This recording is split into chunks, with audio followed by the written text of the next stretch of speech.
Accident कैसे हुआ ये मुझे नहीं पता। मैं जब उधर से आ रहा था तो वो आदमी वहाँ घायल पड़ा हुआ था। आप सब लोगों में से इस आदमी को कोई नहीं पहचानता? डेली आता है। हाँ साहब, हमने भी कई बार देखा है, लेकिन वो बंदा कौन है और कहाँ रहता है ये मुझे नहीं पता। सर, फोन में सिक्योरिटी कोड लगा हुआ है। एक कांस्टेबल अपने साथ लेकर जाओ और आसपास की जितनी भी हाउसिंग कॉलोनीज है सब में जाकर पता करो। जी सर। जाओ। नवीन, और आप सब लोग भी अपनी सोसाइटी में, आसपास की सोसाइटीज में इस आदमी के बारे में पता कीजिए। तब तक हम इस फोन को अनलॉक करने की कोशिश करते हैं।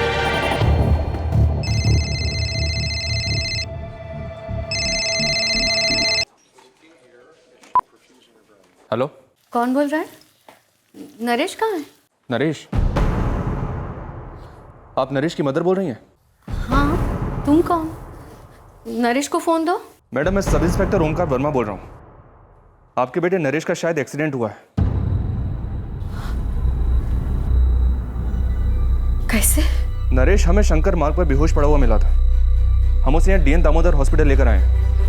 अर्पिता, तेरे नरेश भैया का शायद एक्सीडेंट हुआ है। क्या? कैसे? कहाँ है नरेश भैया? कंडीशन बहुत क्रिटिकल है, सीवियर हेड इंजरी है। हेड इंजरी है इतना देखा मैंने डॉक्टर। शायद कहीं टकरा कर गिरा हो या फिर किसी स्पीडिंग व्हीकल से एक्सीडेंट हुआ हो। एक्सीडेंट तो बिल्कुल नहीं है। क्या? सर के पीछे किसी भारी चीज़ से वार किया गया है बार बार, और फुल बॉडी पर जैसे जम के पिटाई के निशान भी हैं। ये अटैक है। अटैक? पर क्यों? किसने किया? देवेंद्र जी, फिलहाल तो हमें कुछ नहीं पता, लेकिन इस बात का हम पता लगा कर रहेंगे और बहुत जल्द। लेकिन कोई क्यों हमारे नरेश पर हमला करेगा? अब ये तो आप ही लोग बता सकते हैं हमें कि ऐसा क्या कारण हो सकता है जिसकी वजह से नरेश पर इस तरह से हमला किया गया।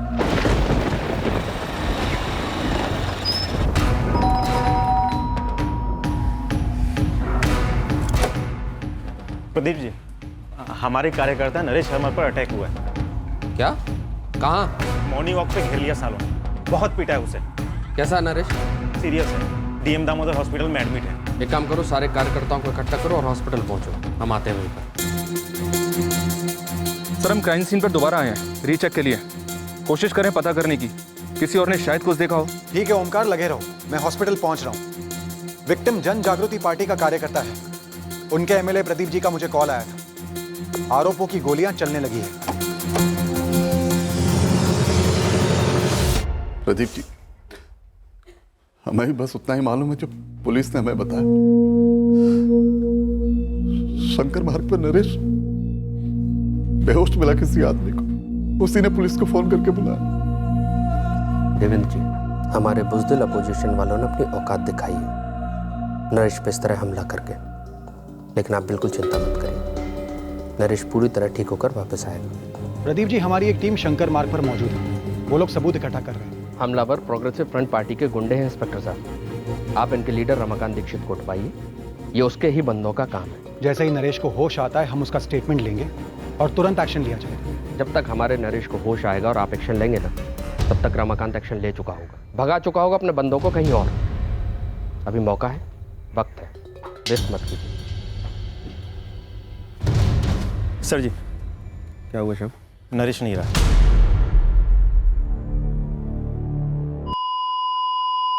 देखिए, हमने कोशिश की थी, लेकिन एडमिट होते वक्त ही काफ़ी खून बह चुका था। जब विलीन किया तो ऑपरेशन थिएटर में, तभी मैंने कहा था कि पेशेंट काफ़ी क्रिटिकल है। तो हमारे एक और कार्यकर्ता का कत्ल कर दिया उन लोगों ने। अराजकता की नई मिसाल पेश कर रहे हैं और आपसे कुछ हो नहीं रहा। लगता है अब सब कुछ हमें ही करना होगा। हमारी प्रिलिमिनरी इन्वेस्टिगेशन पूरी हो जाने दीजिए, हम ये मामला हैंडल कर सकते हैं। ये हैंडल वैंडल होने वाला मामला नहीं है तुलजी।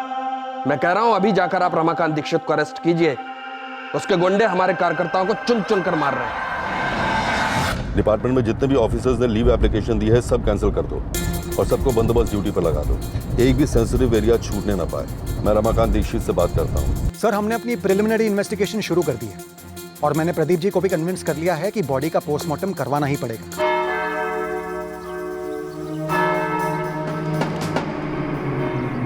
सर, यही क्राइम सीन के पास से ये पत्थर मिला है। शायद इसी पत्थर से मारा होगा नरेश शर्मा को। सर के पिछले हिस्से में मल्टीपल फ्रैक्चर्स थे। डॉक्टर, हमें क्राइम सीन से एक पत्थर मिला है, उस पर खून के निशान भी है। पीठ की हड्डी और पसलियों में काफ़ी सारे फ्रैक्चर्स हैं। एब्डोमेन के इंटरनल ऑर्गन्स भी डैमेज हुए। उस एक पत्थर के अलावा लाठियाँ या आयरन रॉड जैसी कोई चीज़ भी इस्तेमाल हुई हो।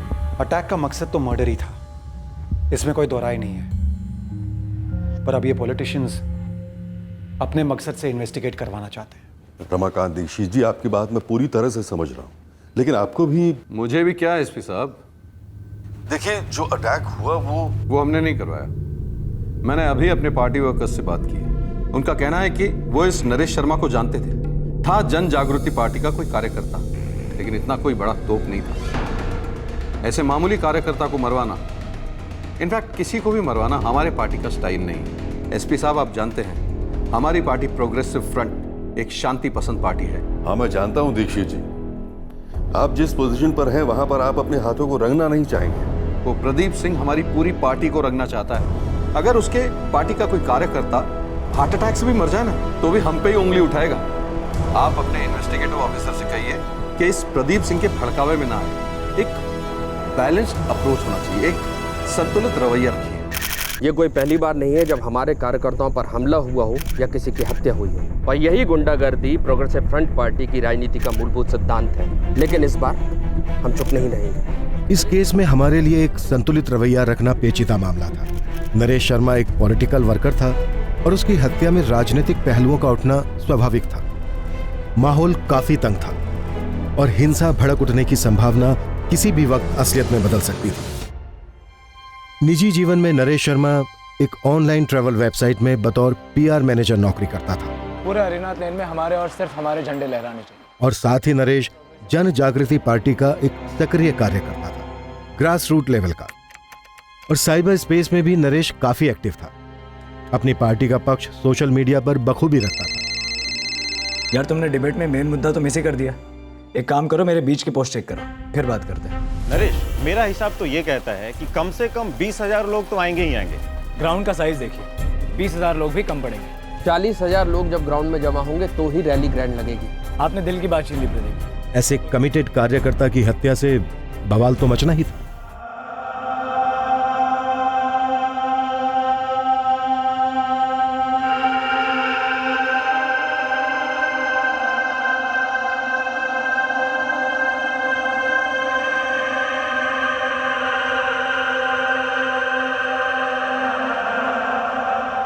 अनिल, तू डर मत, सीधे सीधे हमें बता दे तूने वहां और क्या देखा था। वो आदमी वहाँ बेहोश पड़ा था साहब, इतना देखकर मैंने आपको कॉल किया था बस। किसी को भागते देखा था वहां से? नहीं। किसी को कुछ फेंकते हुए देखा था, जैसे कि कोई पत्थर वगैरह? नहीं साहब, मैंने कोई ऐसा पत्थर वगैरह नहीं देखा। साहब, मुझे तो लगता है ना कि मैंने आपको फ़ोन करके बहुत बड़ी गलती कर दी। तूने कोई गलती नहीं की, तूने जो किया एकदम सही किया। क्या सही किया साहब? अब सारे पॉलिटिक्स वाले मेरी जान के पीछे पड़ जाएंगे। कुछ नहीं होगा तुझे, बस तू हमें सच सच बता दे, तूने वहां और क्या देखा है? साहब, खबरों का एक पत्ता तक नहीं हिल रहा है। किसने किया, कैसे निकल गए, कुछ पता नहीं चल रहा। और मॉर्निंग वॉक के बाद भीड़ तो अच्छी खासी होती है, लेकिन लोगों की ऐसी पड़ी है, कोई मुंह नहीं खोल रहा है। ये रमाकांत दीक्षित की प्रोग्रेसिव फ्रंट पार्टी पे जो आरोप लगा रहे हैं प्रदीप जी, उसका क्या? प्रोग्रेसिव फ्रंट पार्टी के कुछ लड़कों को जानता हूँ मैं सर, उनसे बातचीत हुई तो वहाँ भी सब लोग यही सोच रहे हैं कि इस नरेश शर्मा को किसने टपका दिया। सर, नरेश के क्रियाक्रम में तकरीबन 700-800 लोग थे। दबी दबी बदले वाली नारेबाजी भी हो रही थी। जन जागृति पार्टी वालों ने कल बंद का ऐलान किया है। उन्हें जो करना है वो करें, हम तैयार रहेंगे। ओमकार, एक काम करो, शंकर मार्ग के आसपास जितने भी एस्टैब्लिशमेंट्स हैं, जिन जिन के पास सीसीटीवी कैमरास हैं, उनसे फुटेज निकलवाओ। हमला करने वाले या वालों की कोई ना कोई मूवमेंट हमें जरूर मिलेगी और उसके बाद ही हम तय कर पाएंगे कि ये एक पॉलिटिकल मर्डर है या फिर कुछ और। एसपी साहब, प्रोग्रेसिव फ्रंट वाले एक भी बंदे को तो आप लोगों ने गिरफ्तार किया नहीं अब तक, और हम तो शांति की उम्मीद करते हैं। प्रदीप जी, अगर शांति नहीं रहेगी तो हम अपना काम कैसे करेंगे? आपका काम है सीधे सीधे जाना और रमाकांत दीक्षित को गिरफ्तार करना, वही तो किंगपिन है। आप लोग उसके मोहरों की तलाश में लगे हैं। रमाकांत दीक्षित को तो छूओगे भी नहीं आप लोग। देखिए, आप बिल्कुल निश्चिंत रहिए, जो भी इसके पीछे है हम उन्हें बख्शेंगे नहीं। एसपी साहब, यदि आप हमें न्याय नहीं दिला सकते तो हम न्याय छीन कर लेंगे। आर या पार होगा इस बार। एसपी साहब, बिना किसी ठोस सबूत के अगर आपने किसी भी कार्यकर्ता को गिरफ्तार किया तो उसके बाद जो होगा उसके लिए आप मुझे जिम्मेदार मत ठहराइएगा। किसी को अरेस्ट नहीं किया जा रहा है, महज क्वेश्चनिंग हो रही है। तो सिर्फ हमारे कार्यकर्ताओं की क्वेश्चनिंग क्यों हो रही है? मैं आपसे पहले भी कह चुका हूं, एक तो ये नरेश शर्मा हमारे लिए बहुत ही मामूली था, और दूसरी बात, हमारी पार्टी को बदनाम करने के लिए प्रदीप अपने भी आदमी तो मरवा सकता है ना। हम संभावना को टटोल रहे हैं दीक्षित जी। तो जब तक सारी संभावनाएं टटोली न जाए, आप मेरे किसी आदमी को छुएंगे नहीं। आप मेहरबानी करके हम पर इस तरह की शर्तें न डालें। हम कोई शर्तें नहीं डाल रहे हैं एसपी साहब, सिर्फ आपको याद दिला रहे हैं कि हमारी पार्टी प्रोग्रेसिव फ्रंट एक शांति पसंद पार्टी है। अगर इस हत्या का बेबुनियाद आरोप हम पर लगाया जाएगा तो ये न इस शहर के लिए अच्छा होगा और न ही आप लोगों के लिए।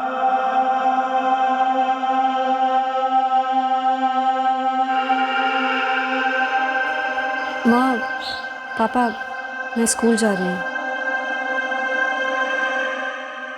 मैं पिछले साल ही रिटायर हुआ, प्राइवेट कंपनी थी। नरेश 4 साल से ट्रैवल कंपनी में जॉब कर रहा था।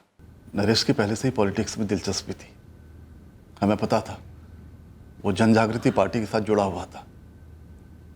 पर सच कहता हूँ, इस बात का जरा भी अंदाजा नहीं था कि वो किस हद तक इन्वॉल्व है इन सब में। इस बारे में नरेश हमसे कभी कुछ बात नहीं करता था। अच्छा, क्या नरेश का कभी किसी के साथ कोई झगड़ा हुआ था या किसी ने उसे कोई धमकी दी थी? क्या उसने आप लोगों को ऐसा कुछ कहा था कभी? क्योंकि उसके फोन रिकॉर्ड से तो हमें ऐसा कुछ नहीं मिला है। नरेश ने हमें ऐसा कुछ नहीं बताया था और ना ही हमने ऐसा कुछ देखा था या सुना था। 7 तारीख की सुबह जब वो अपने वॉक के लिए निकला, तब क्या सब कुछ नॉर्मल था या आप लोगों ने कुछ अजीब देखा या महसूस किया? सब कुछ नॉर्मल था, हमेशा की तरह। मैथ्स पढ़ाती हूँ 2nd से 5th स्टैंडर्ड तक। मुझे कोई आइडिया नहीं है सर भैया को कहाँ से और किससे खतरा था।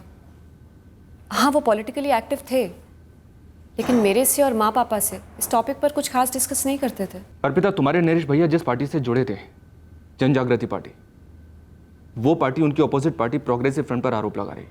और दूसरी तरफ प्रोग्रेसिव फ्रंट वाले ये कह रहे हैं कि तुम्हारे नरेश भैया को उसी की पार्टी ने मोहरा बनाकर मरवा दिया होगा ताकि वो प्रोग्रेसिव फ्रंट पर आरोप लगा सके। सर, नरेश भैया बहुत ही स्मार्ट और इंटेलिजेंट थे। उनके काम की सब तारीफ करते थे। ऐसा आदमी किसी के हाथ का मोहरा बनेगा, इस पर मुझे यकीन नहीं होता सर। सर, नरेश शर्मा की फैमिली के साथ बात करने के अलावा हम इस केस में 1 इंच आगे नहीं बढ़े हैं और इसका सबसे बड़ा कारण है प्रदीप सिंह और रमाकांत दीक्षित।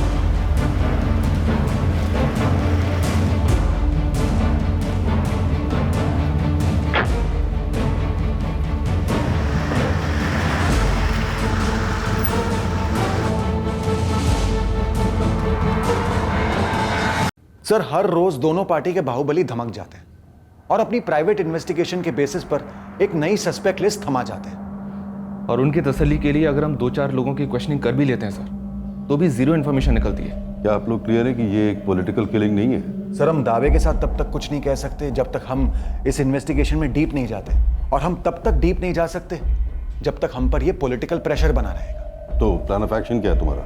सर, मैं एक प्रेस कॉन्फ्रेंस बुलवाकर सब कुछ क्लियर कर देना चाहता हूँ कि इस मर्डर के पीछे कोई पॉलिटिकल एंगल नहीं है और हम दूसरे एंगल्स प्रोब कर रहे हैं। नो अतुल, नो, तुम ऐसा कुछ भी नहीं करोगे।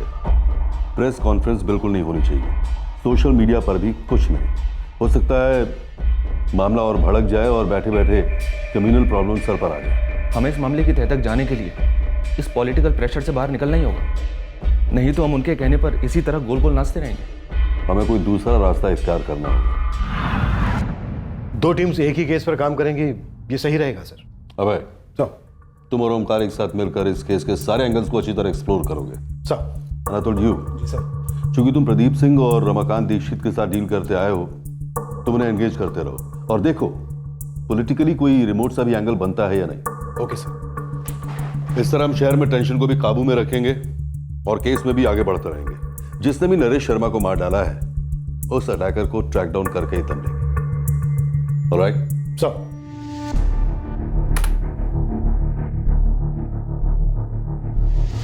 सर, शंकर मार्ग के आसपास के सारे सीसीटीवी फुटेज इकट्ठा किए हैं और उन्हें स्कैन भी किया है। लेकिन सर, किसी में भी शक करने जैसा कुछ दिखा नहीं है। जब तो कोई सस्पेक्ट ना हो या फिर हिंट ना हो तो शक करें भी किसमें? Exactly sir. चलो मान लेते हैं पॉलिटिकल नहीं तो फिर क्या, पर्सनल? फैमिली से बात की हमने सर, लेकिन ऐसा कुछ मिला तो नहीं। प्रॉपर्टी डिस्प्यूट या ऐसा ही कुछ? भाई के साथ कोई झगड़ा? भाई तो है नहीं उसका सर, एक छोटी बहन है अर्पिता, स्कूल टीचर है। माँ बाप सीधे साधे लोग लगते हैं और उन्हें इस नरेश की पॉलिटिकल एक्टिविटीज़ के बारे में ज़्यादा कुछ पता भी नहीं है। कि नरेश फुल टाइम पॉलिटिक्स करता था? No sir, part time. Full time job थी इसकी, firsttrip.com ट्रैवल वेबसाइट का PR मैनेजर था। हम ट्रैवल वेबसाइट से शुरू करेंगे। फैमिली के हर मेंबर की बैकग्राउंड चेक करो। शर्मा फैमिली के पड़ोसियों से नरेश की बहन अर्पिता के स्कूल से जानकारी इकट्ठा करो। हर जगह अपने बंदे लगा दो, कुरेद डालो वो सारी बातें जो शर्मा फैमिली अपनी जुबान से कभी नहीं बताएगी। अतुल साहब, ये दूसरी बार लिस्ट दे रहा हूँ आपको। पहली बार जब लिस्ट दी थी तब से लेकर अभी तक आपने कोई गिरफ्तारी नहीं की। हम एक एक से पूछताछ कर रहे हैं प्रदीप जी। यदि आपको लगता है कि रमाकांत दीक्षित की पहुंच बहुत ऊपर तक है तो ये समझने की भूल मत करिएगा कि हमारी नहीं है। राजधानी के कुछ धागे हमने अपनी भी मुट्ठी में रखे हैं। शहर बंद करने से यदि काम नहीं चलेगा तो हम धरना देंगे, और धरना से भी काम नहीं चला तो हम आमरण अनशन तक के लिए तैयार हैं। उसकी नौबत नहीं आएगी प्रदीप जी। सर, हमने तो जब से नरेश के बारे में सुना है तब से टोटल शॉक में है सर। संजीव, मैं तुमसे यह जानना चाहता हूँ कि नरेश को किसी से धमकी मिल रही थी, उसे खतरा था किसी से? नरेश अपनी बातें शेयर करता था तुम्हारे साथ कुछ? नहीं सर, फ्रैंकली बताओ तो ऑनलाइन ही हमें नरेश का पॉलिटिकल साइड दिखाई देता था, क्योंकि उसके ज़्यादातर पोस्ट पॉलिटिकली होते थे। लेकिन संजीव, ये मर्डर साइबर स्पेस में नहीं, दिन दहाड़े हुआ है, मॉर्निंग वॉक के रास्ते पर, रियल लाइफ में, ऑफलाइन। नरेश अपनी प्राइवेट लाइफ काफ़ी प्राइवेट रखता था। इनफैक्ट हमें तो अभी जाकर पता चला कि वो ये पॉलिटिकल रैलीज वगैरह में पर्सनली जाता था। लेकिन एक बात नोटिस की थी मैंने सर, पिछले कुछ 2-3 महीनों से वो थोड़ा डिस्टर्ब सा रहता था। किस बात को लेकर? ए लक्ष्मी, इतने सालों से तू नरेश के यहाँ साफ सफाई कर रही है और तुझे उनके घर के अंदर की गंध नहीं मालूम? मैं हमेशा अपने काम से काम रखती हूँ। बाप देवेंद्र और बेटे नरेश के बीच कोई अनबन? नहीं। माँ बेटे के बीच कुछ? ना। भाई बहन के बीच? ना। हाँ, लेकिन बहन अर्पिता और उसके पति के बीच अनबन थी। तो ये नरेश की बहन अर्पिता शादीशुदा है? थी, अभी अलग हो गई। अभी ये नाम वाम मत पूछना मुझसे, ये मुझे नहीं मालूम, मैंने तो उसे कभी देखा तक नहीं। सर, मैंने बोला ना, नरेश बड़ा ही प्राइवेट किस्म का आदमी था। ऑफिस में कोई लड़की वड़की का चक्कर? नहीं सर, अगर ऐसा कुछ होता तो ऑफिस में किसी न किसी को तो पता चल ही जाता। नरेश को तुमने कभी पूछा नहीं कि किस बात को लेकर वो परेशान है? पूछा था सर।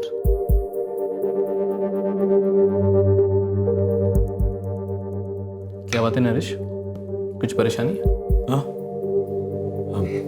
नहीं तो कुछ दिनों से चुप है। यार, आदमी थोड़ा कम बात करे तो कोई प्रॉब्लम होनी जरूरी है क्या? कुछ भी यार संजीव। सर, नरेश तब कुछ ऐसे पेश आया जैसे कि कुछ हुआ ही नहीं है, लेकिन कुछ बात जरूर थी जो वो बताना नहीं चाहता था। टेंशन? कैसा टेंशन? श्याम, तेरे से कुछ बोला था नरेश ने? नहीं प्रदीप जी, मुझसे कुछ नहीं। आप लोगों को कुछ ऐसा पता चला है जो अभी तक मैं नहीं जानता? मतलब रमाकांत के गुंडों ने कोई जानवर लेने की धमकी दी थी क्या? जी नहीं, हमने नरेश का ऑनलाइन रिकॉर्ड चेक किया था। वो काफी पॉलिटिकल पोस्ट शेयर करता था, लेकिन कमेंट्स में हमने ऐसी कोई टेंशन वाली बात नहीं पड़ी। लेकिन हमारे सुनने में आया है कि नरेश किसी बात को लेकर तो परेशान था, तो इसीलिए हम आप लोगों से पूछ रहे हैं कि क्या नरेश ने कभी आपसे ऐसी कोई बात कही थी? अगर उसने बताया होता तो उसकी परेशानी जरूर दूर करता। मसला कैसा भी होता वहीं का वहीं हैंडल होता है। नरेश का किसी लड़की से चक्कर होता तो वो सबसे पहले हमें बताता। नरेश हर रोज मॉर्निंग वॉक पर जाता था, सेम टाइम? जी हाँ, उसी टाइम पे सालों से वो कभी नहीं छोड़ता। ठंड हो या बारिश, नरेश वॉक पे जाता ही जाता था। नरेश भैया की गर्लफ्रेंड? नहीं सर, अगर ऐसा कुछ होता तो वो सबसे पहले घर पे बताते। तो फिर नरेश किस बात को लेकर डिस्टर्ब रहा होगा? वही तो मैं भी सोच रही हूँ सर। अर्पिता, क्या नरेश को तुम्हारा और तुम्हारे पति धीरज का डिवोर्स खटक रहा था? मेरा डाइवोर्स भैया को खटक रहा था, पर क्यों? ये जगतपुर थाने में पुलिस कंप्लेंट है 2014 की। खैर, अब तो फाइल क्लोज्ड है, पर उन दिनों तुमने अपने पति धीरज नागपाल के खिलाफ शिकायत दर्ज करवाई थी और उसके बाद तुमने अपने पति धीरज से डिवोर्स फाइल किया। हाँ सर, मुझे मालूम है मैंने डाइवोर्स कब फाइल किया और क्यों, लेकिन ये 2 साल पुरानी बात है ना, और 2 साल पुरानी बात को लेके भैया अभी क्यों परेशान होते? आपको क्या लगता है, क्या धीरज ने 2 साल पहले की बात के लिए नरेश पर हमला करवाया होगा? पुलिस कह रही है नरेश एक अरसे से डिस्टर्ब था। कहीं नरेश से दोबारा उस धीरज से झगड़ा तो नहीं कर लिया था? 2 साल मेंटली टॉर्चर किया मेरी बहन को, उस पर हाथ उठाया तूने। तेरी हिम्मत कैसे हुई धीरज? आवाज नहीं की नरेश, ये घर है मेरा, तेरी पार्टी की रैली नहीं है। तो तेरी बहन को ना हर बात बहुत बढ़ा चढ़ा के बोलने की आदत है। एक काम कर, अपने साथ साथ पॉलिटिक्स में ज्वाइन करवा ले उसे। अगर अर्पिता अपने पति और ससुराल वालों के साथ नहीं बना पाती तो इसका यह मतलब नहीं कि आप बेमतलब उन पर कीचड़ उछालो। देखिए देवेंद्र जी, शादी को सिर्फ 2 साल हुए हैं और 2 साल का अरसा क्या होता है? अरे उतार चढ़ाव तो अभी शुरू हुए हैं। और देखिए आपकी बेटी अर्पिता को भी जरा समझदारी से काम लेना चाहिए। सुबोध जी, नरेश और मैंने एक एक पाई जुटाकर आपकी सारी डिमांड पूरी की थी शादी में। जो हमसे बन पाया वो हमने अर्पिता और आपको दिया। अब कार खरीदने के लिए आप लोग पैसों की मांग कर रहे हैं। ये कहां की समझदारी हुई? 2 साल तुम लोगों ने छला है मेरी बहन को। अगर अर्पिता ने मुझे तभी बता दिया होता ना तो सब कुछ तभी के तभी सेटल कर देता मैं। अच्छा, कैसे करता सेटल? रोकड़ा रखता हमारे सामने? नहीं, बीच बाजार में तुम सबकी नाक रगड़ करना 2 चमाट लगाता मैं। दहेज ये लफ्ज तेरे मुंह पर भी नहीं आता कभी। जिस आसमान में तू उड़ रहा है ना पॉलिटिक्स के, वो हमारे सामने मत दिखा। तू 2 लगाता ना, बदले में 4 देता मैं भी तुझे। अरे चुप कर नामर्द साले, कायर डरपोक। मुझसे डायरेक्ट आंख मिलाकर भीख मांगने की हिम्मत नहीं हुई तेरी तो मेरी बहन पर हाथ उठाया। बस भी करो। अब मेरी बात ध्यान से सुनो। या तो हम समझौता कर सकते हैं, सेटल कर सकते हैं, या आपकी बेटी पूरी जिंदगी बड़ी तकलीफ में रहने वाली है। तकलीफ में तो वो यहां 2 साल से थी सुबोध जी, आपके घर में। आप घर के बड़े हैं। आपके सामने मेरी बेटी आपके बेटे के हाथों पिटती रही और आपने उसे रोका नहीं। अर्पिता इस हद तक परेशान हो गई है ना कि वो आपके घर में एक कदम भी नहीं रखना चाहती। बस अब हमें कोई समझौता नहीं करना है। देखिए ससुर जी, मैं कोई पहला आदमी नहीं हूं बिरादरी में जिसका गुस्से में हाथ उठ गया हो, लेकिन अब आपकी बेटी अहंकार दिखा रही है मुझे। मेरी बहन खुद की इज्जत करने लगी तो तुझे अहंकार लगता है। अब तुम मेरा अहंकार देख, क्या हश्र करता हूं मैं तुम सबका। पुलिस ने मुझसे भी यही बात पूछी थी पापा। पर क्यों अर्पिता? मेरे तो कुछ समझ में ही नहीं आ रहा।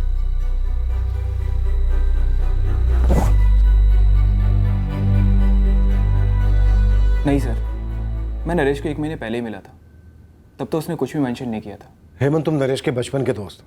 हाँ सर, ऐसा नहीं था कि हम लोग रोज़ मिलते थे। नरेश अपनी जॉब में बिजी है, मैं अपनी में। लेकिन उसे इस तरह की कोई भी तकलीफ होती तो वो मुझे ज़रूर बताता। नरेश का एक्स बनोई धीरज नागपाल, उसका क्या कराया हो सकता है ये सब? धीरज और नरेश का झगड़ा भी हुआ था। नरेश ने धमकियां भी दी थी धीरज को। बोल नहीं सकते सर, लेकिन हाँ, नरेश को ज़बरदस्त गुस्सा आया था जब धीरज ने अर्पिता के ऊपर हाथ उठाया था। लेकिन दूसरी तरफ नरेश को अपनी बहन अर्पिता की शादी टूटने का दुख भी था। वो चाहता था कि डाइवोर्स ना हो। नरेश किस तरह का आदमी था? कोई गर्लफ्रेंड नहीं, हमने सुना है काफ़ी डिसिप्लिन था। हाँ सर, नरेश काफ़ी डिसिप्लिन था, ट्रेडिशनल। उसकी विचारधारा ही ऐसी थी। क्या विचारधारा थी नरेश की? सब कुछ कायदे से होना चाहिए। नरेश के लिए उसकी सोच, उसकी सिद्धांत, उसकी विचारधारा, आइडियोलॉजी, ये सब बातें हमेशा टॉप पर आती थी। उग्र था अपनी विचारधारा को लेकर। करेक्ट सर, उग्र और सख्त भी। टाइम पर उठो, टाइम पर ही सारे काम करो, समाज के बनाए हुए नियमों के अनुसार ही चलो। नरेश के फादर देवेंद्र जी भी इसी विचारधारा को मानते हैं? नरेश के पापा तो नरेश से काफ़ी ज़्यादा मॉडर्न है, चीज़ों को लेके फ्लेक्सिबल है, लेकिन नरेश बिल्कुल भी नहीं। नरेश की इस उग्र विचारधारा से किसे नुकसान हो रहा था? क्या मतलब सर? मतलब ये हेमंत कि हमने पॉलिटिक्स में ज़मीन आसमान छान कर, सोशल मीडिया पर नरेश की पोस्टिंग, उसके पॉलिटिकल अपोनेंट्स के साथ जो डिबेट्स होते थे, हर जगह वो अपनी उग्र विचारधारा के साथ कायम था। लेकिन सर, उसने ऐसा कुछ भी तो नहीं लिखा था कि जिससे मर्डर हो जाए। वही तो, पॉलिटिक्स से परे उसकी उग्र विचारधारा से किस कदम उठ रहा था? काश मैं आपको बता पाता सर 1 साल पहले मिला था अर्पिता से कोर्ट में, जब डिवोर्स केस फाइल हुआ था तब से नहीं मिला हूँ। और तभी से ना अर्पिता ना उसकी फैमिली में से किसी से बात हुई है। तो फिर हत्यारे को क्यों भेजा? नरेश को मारने के लिए? अर्पिता से बदला लेने के लिए? क्या बात कर रहे हैं सर आप? ये सब बकवास है। वैसे हमने ज्यादा बारीकी में ध्यान नहीं दिया, पर हमने नरेश के पूरे परिवार के कॉल रिकॉर्ड्स निकलवाए और उनमें से हमें ऐसा कुछ नहीं मिला। इस नरेश के बारे में कुछ है अतुल? नरेश के हर करीबी का कहना है कि नरेश बेहद प्राइवेट किस्म का आदमी था। कुछ परेशानी थी उसे, पर क्या परेशानी थी किसी को नहीं पता। मेरे कारण डिस्टर्ब था नरेश। सर इसमें लॉजिक क्या है? 2 साल हुए अर्पिता से अलग हुए, डाइवोर्स भी आजकल में आ जाएगा। यही तो चाहता था नरेश। पर धीरज, तुम शायद बदला चाहते थे उस जिल्लत का जो तुमने भुगती थी नरेश की धमकियों की वजह से। इतनी पुरानी बात, वो तो कब का खत्म हो चुका था। अर्पिता ने तुम्हारे खिलाफ घरेलू हिंसा का केस वापस ले लिया, क्यों? सर मैंने ही अर्पिता से रिक्वेस्ट की थी कि ये केस वापस ले ले, क्योंकि ये केस जितना नुकसान मुझे पहुंचा सकता था उतना ही अर्पिता को भी। मुझे बेरहमी से पीटते वक्त डर नहीं लगा धीरज, दहेज मांगते वक्त तब भी डर नहीं लगा। अब तुम्हें डर लग रहा है जेल जाने से। शायद ना जाऊं जेल, बेल हो, और फिर हम सालों साल कोर्ट के चक्कर लगाते रहेंगे। अर्पिता, मेरी जॉब में प्रॉब्लम होगी और तुम्हें भी बार बार कोर्ट जाने में खुशी नहीं मिलेगी। तुम्हारे घर में भी मुझे कोई खास खुशी महसूस नहीं होती थी जब तुम सब मिलकर मेरा खून पीते थे। मैं सबकी तरफ से और खासकर मेरी तरफ से हाथ जोड़ के तुमसे माफ़ी मांगता हूँ। प्लीज़ ये केस वापस ले लो। डिवोर्स के जो भी टर्म्स होंगे मैं बिना पढ़े कबूल कर लूँगा। प्लीज़ तुम ये केस वापस ले लो। कोर्ट जाने में किसी का फायदा नहीं है। अर्पिता तो केस वापस लेने के पक्ष में बिल्कुल नहीं थी, तो नरेश ने अर्पिता को समझाया, तब जाके अर्पिता ने केस विड्रॉ किया। और तो और सर, डिवोर्स पेपर साइन होने से पहले तकरीबन 1 साल तक नरेश ने हम दोनों के बीच पैचअप करवाने की भी कोशिश की थी। जलील करने और उन मारने की धमकियां देने के बाद सर वो सब बातें गर्मा गर्मी में की गई थी जो बाद में भुला दी गई थी। इनफैक्ट डिवोर्स पेपर साइन करने के बाद मैंने खुद नरेश को कॉल किया था। जो ये सब कुछ हुआ उसके लिए माफी मांगी और उसकी कोशिशों के लिए मैंने उसे थैंक यू भी कहा था। ये सब हो जाने के बाद मैं क्या मारूंगा उसे सर, और क्यों मारूंगा? भाई बहन के बीच कोई प्रॉपर्टी का मसला, नरेश की उग्र विचारधारा, या फिर सर फादर देवेंद्र का कोई मसला हो? या शायद ये वाकई में पॉलिटिकल किलिंग है। रमाकांत दीक्षित की थ्योरी कि प्रदीप सिंह ने खुद अपनी पार्टी के कार्यकर्ता नरेश को मरवा दिया ताकि प्रोग्रेसिव फ्रंट और रमाकांत दीक्षित पर ब्लेम आ जाए। ये दोनों पार्टियां, इनकी दुश्मनी बरसों की है। इनकी विचारधाराएं आपस में भिड़ती आई है और इनके कार्यकर्ता भी। खून पहले भी बह चुका है। अर्पिता जी, आपके फादर देवेंद्र जी की कोई प्रॉपर्टी, कोई पुश्तैनी जायदाद जिसे लेकर आपके और आपके भाई नरेश के बीच कोई अनबन थी? पर्सनल फ्रंट पर प्रॉपर्टी का एंगल टटोला गया। अर्पिता से पूछताछ की। अच्छा देवेंद्र जी, आपने अपनी प्रॉपर्टी अपने दोनों और साथ ही पिता देवेंद्र और मां सुजाता की भी क्वेश्चनिंग हुई, इस उम्मीद से कि कम से कम कोई एक ऐसी लीड देगा जो पर्सनल एंगल थ्योरी का सुराग बने। लेकिन ऐसा नहीं। हम हर मुमकिन एंगल टटोल रहे हैं, पर वह यह भी हो सकता है कि ये बंदा नरेश मॉर्निंग वॉक पर निकला, कोई चोरी या मोलेस्टेशन या ऐसा ही कुछ हो रहा था। इसने ऑब्जेक्शन किया, उसे रोकने की कोशिश की और गर्मा गर्मी में मर्डर हो गया। हो सकता है सर, हाल ही में एक रिक्शे वाले को सिर्फ इसलिए मार दिया गया क्योंकि उसने किसी को पब्लिक में टॉयलेट करने से रोका था। वो भी हो सकता है। और जहां तक हमें पता चला है, नरेश अग्रेसिव टाइप का था। और हमें क्राइम सीन पे से जो पत्थर मिला है उसका क्या, जिससे नरेश को बार बार मारा गया?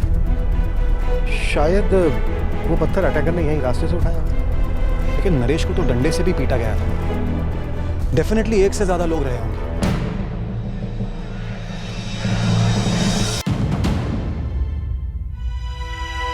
नरेश शर्मा मर्डर केस अब एक ऐसा अटैक का केस लगने लगा जो शायद रास्ते पर इत्तेफाक से किसी झड़प के कारण हुआ हो।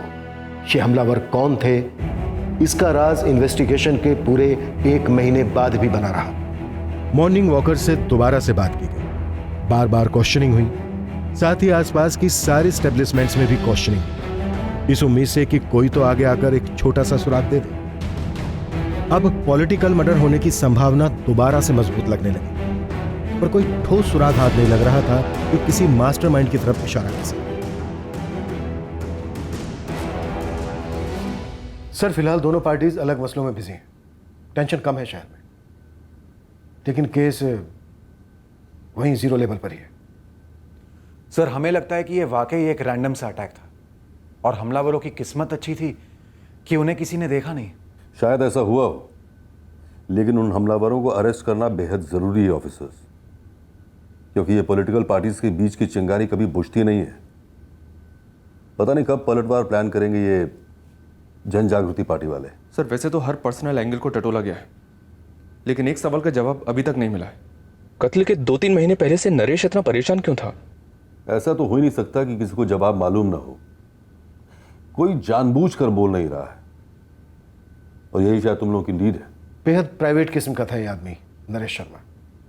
इसकी लाइफ में बस 3 ही लोग थे, माँ, बाप और छोटी बहन अर्पिता। क्या उन तीनों के रास्ते का कांटा बन गया था नरेश? क्या वो तीनों नरेश को अपने रास्ते से हटाना चाहते थे? क्योंकि वो तीनों चुप हैं, राइट? ये खामोशी शायद कुछ कह रही है ऑफिसर्स। नरेश शर्मा के परिवार के तीनों सदस्यों को एक बार फिर रडार में लाया गया। उनकी हर मूवमेंट बारीकी से स्टडी की। इन तीनों का अलग अलग लोगों के साथ मिलने जुलने में से ही इस केस का पहला ब्रेक थ्रू सामने आया।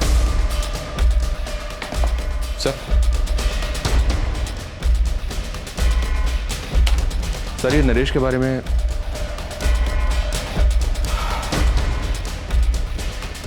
ओमकार, ये कैसे छूट गया मुझसे? जी मैं घर पर ही हूँ। अर्पिता जी, हम चाहते हैं कि आप अभी इसी वक्त हमारे थाने आ जाएं।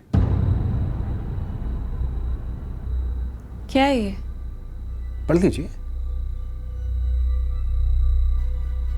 मतलब क्या है सबका? क्या लिखा है? पढ़िए पढ़िए अर्पिता जी।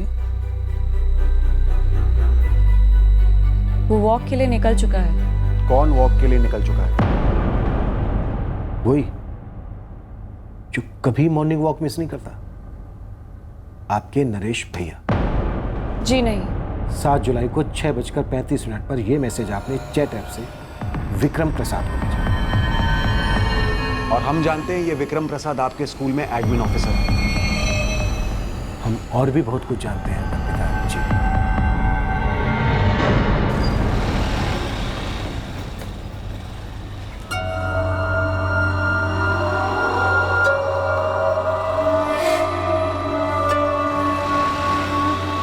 सर, नरेश शर्मा के मोहल्ले के लोग कह रहे हैं कि जब तक नरेश शर्मा जिंदा था तब तक ये विक्रम अर्पिता को कभी घर ड्रॉप करने आता नहीं था।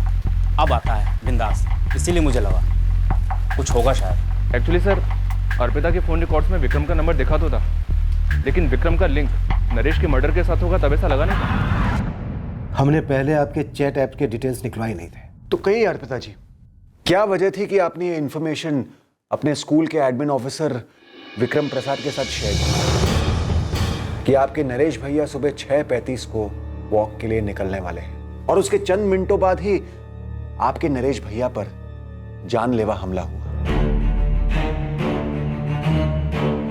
सर, विक्रम प्रसाद को अरेस्ट कर लिया हमने। सर, विक्रम ने तो चुपचाप घुटने टेक दिए, लेकिन इसके छोटे भाई आशीष ने हल्की सी कोशिश की सुपरमैन बनने की, पर छोटी सी चेस के बाद वो भी हमारे हाथ में आ गया।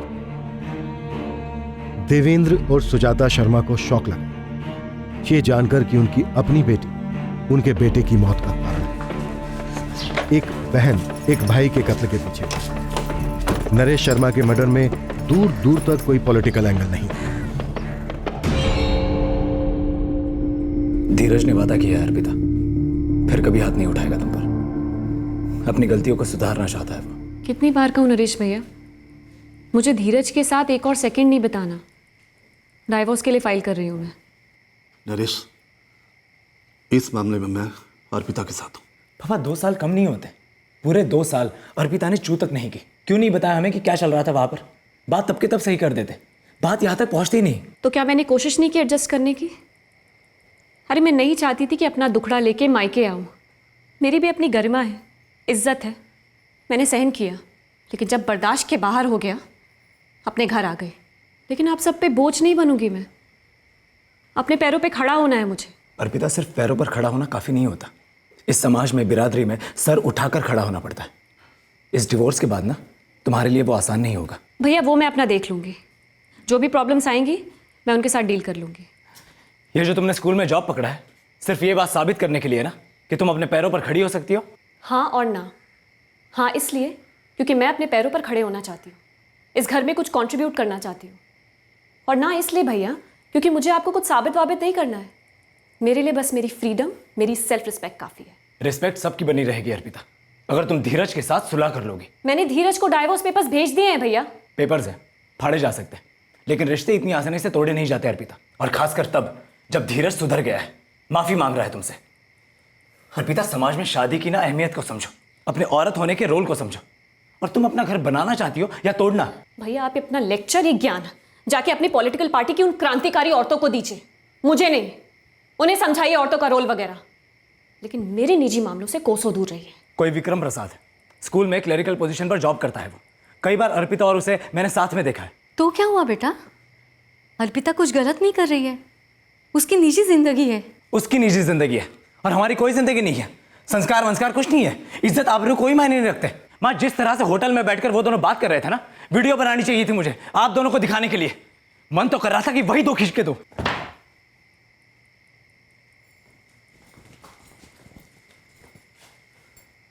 हाँ, मेरा और विक्रम का रिलेशन है। बेटा, वो जूनियर क्लर्क है। मैं स्कूल टीचर हूँ, मेरी अपनी डिग्निटी है।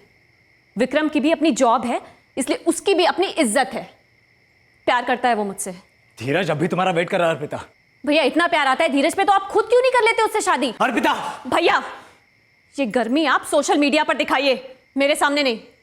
जाकर डालिए कोई संस्कारी पोस्ट औरतों की पवित्रता पर, 2-4 लाइक्स भी मिल जाएंगे। वहां जाके लिखिए वुमेन एम्पावरमेंट, वुमेन सेफ्टी की बड़ी बड़ी बातें, क्योंकि रियल में तो आपका नेचर टोटल ऑपोजिट है। मैं जो भी हूं, लेकिन एक बात साफ साफ सुन लो, तुम आज के बाद तुम विक्रम से कभी नहीं मिलोगी। देखो बेटा, अगर तुम धीरज के... सॉरी पापा, सॉरी माँ, मुझे समझाने से पहले आप अपने बेटे को समझाइए। समझाइए कि ना इंटरफेयर किया करे मेरी लाइफ में, प्लीज। मैं तंग आ गई हूँ रोज रोज की रोक टोक से। प्लीज मुझे मेरी जिंदगी जीने दीजिए, प्लीज। नरेश भैया की शक्ल देखना भी बर्दाश्त नहीं हो रहा था मुझसे। जब मेरी शादी धीरज के साथ फिक्स हो रही थी, तब पापा चाहते थे कि मेरी मर्जी सबसे ऊपर हो।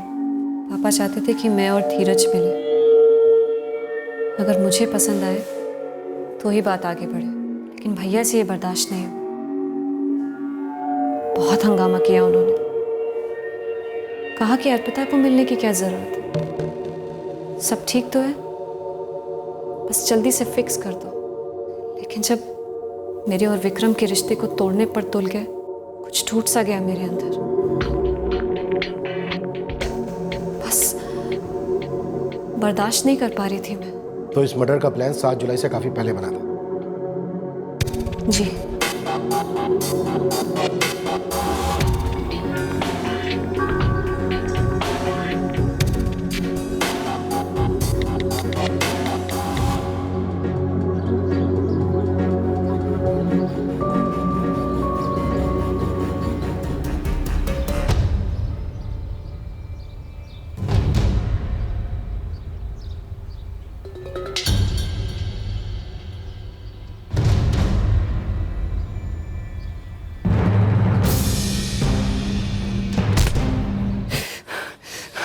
चल चल चल चल चल, भाग भाग।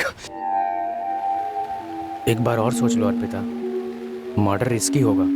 विक्रम, यही एक तरीका है भैया की दखल अंदाजी और उनकी दादागिरी से छुटकारा पाने का।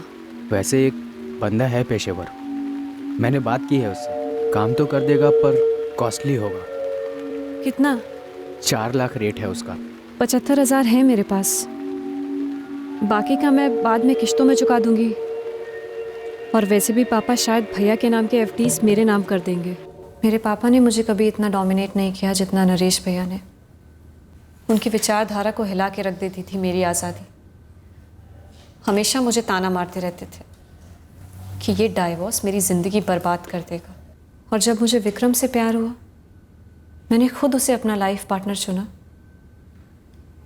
तो उनसे बर्दाश्त नहीं हुआ। इस विक्रम से तुम्हें सच में प्यार था, या फिर अपने भैया को कुछ साबित करने के लिए ये सिर्फ एक मोहरा था? पता नहीं, शायद मोहरा था, शायद प्यार था। प्यार तो बिल्कुल नहीं था, और मोहरा तुम बनाई गई अर्पिता। इस विक्रम ने किसी पेशेवर से बात नहीं की थी तुम्हारे नरेश भैया को मारने के लिए, बल्कि इस विक्रम ने, इसके छोटे भाई आशीष ने मिलकर मारा तुम्हारे नरेश भैया को। और जो पैसे तुमने दिए थे विक्रम को, वो पैसे ये एक फ्लैट में इन्वेस्ट करने जा रहा था। कसम से बोल रहा हूँ सर, कोई सुपारी किलर नहीं था। मैंने और आशीष ने मिलकर ही अर्पिता के भाई नरेश को मारा था। हे आशीष, बोलना। अर्पिता तुम्हारे साथ रहने के लिए अपने भाई को मरवाना चाहती थी, और तुमने उसी को धोखा दिया। मुझे नहीं लगता अर्पिता सिर्फ मेरे साथ रहने के लिए अपने भाई को मरवाना चाहती थी। हाँ, वो अपने आप को अपने भाई की रोक टोक से फ्री करना चाहती थी, और मुझे मौका मिला थोड़े पैसे बनाने का। ये कहना था विक्रम का कि वो भी सीरियस नहीं था तुम्हारे लिए। पर तुम्हें ऐतराज ना हो तो एक सवाल पूछूं। तुम एक बुरी शादी से बाहर निकली, सही किया, अपने पैरों पर खड़ी हुई, बहुत सही किया। फिर ये इतनी बेवकूफी वाला कदम क्यों उठा बैठी? अपने पिता का घर छोड़कर अपना खुद का नया घर बना सकती थी, विक्रम के साथ या फिर उसके बिना। घर बदलने से क्या रिश्ता बदलता सर? क्या गारंटी थी इसकी कि वो मेरे नए घर आके कोई रोक टोक नहीं करते? एक नंबर के दोगले आदमी थे वो सिग्नेचर कैंपेन्स, मोमबत्ती वाले मोर्चे, औरतों पर हुए जुल्मों पर आक्रोश, सिर्फ सोशल मीडिया और प्रेस के लिए थी ये सारी बातें। लेकिन असल जिंदगी में बहुत छोटे दिल और बड़े ईगो वाले थे नरेश भैया। देवेंद्र जी, सुजाता जी, दोनों बहन भाई के बीच के मतभेद को लेकर आप दोनों के मुंह से एक शब्द तक नहीं निकला। हमें लगा हर घर की कहानी है ये। कहानी मोड़ लेगी हमने कभी सोचा भी नहीं था। हमने तो हमेशा दोनों को बराबर प्यार किया, कभी भेदभाव नहीं किया, उनकी जिद भी कबूल की, उनका गुस्सा भी कबूल किया।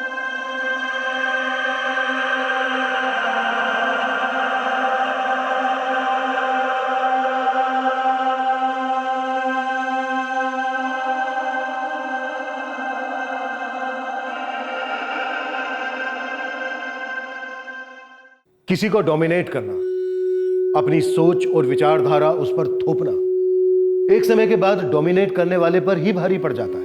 किसी भी चीज को जबरदस्ती कहीं फिट करते वक्त एक संभावना पैदा होती है कि उसका एक विपरीत परिणाम होगा, फिर वो चाहे आमने सामने हो या फिर सोशल मीडिया जैसी गुमनाम नकाबपोश दुनिया में हो।